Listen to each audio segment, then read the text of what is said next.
Today, Fort Worth officials are speaking out about the viral video that has the world talking. It shows the escalating situation after a police officer responded to a mother's call that a neighbor had choked her child. I can't call it racism.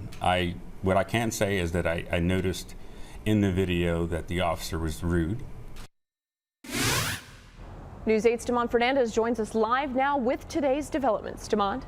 Marie, while city leaders here in Fort Worth are working to reassure community members that police are seriously investigating every aspect of that video, we've learned tonight the family members at the center of the video have temporarily moved out of their home. Why don't you teach your son not to litter? It's the controversial video and arrest that's making the city of Fort Worth and its police department the center of unwanted attention right now. Jacqueline Craig thrown to the ground and arrested by an unidentified officer on Wednesday. I was outraged by what I saw on the video. Craig's 15-year-old and 19-year-old daughters also arrested. This is not the way we do things here. The video revealing a series of questionable circumstances. Okay, you're going to jail soon.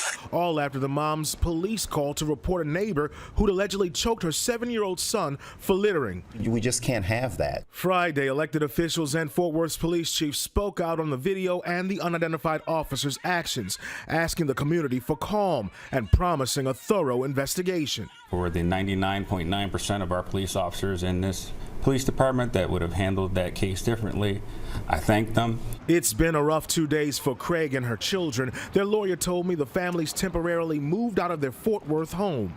They said they stayed up all night with people knocking on it, random people knocking on the door.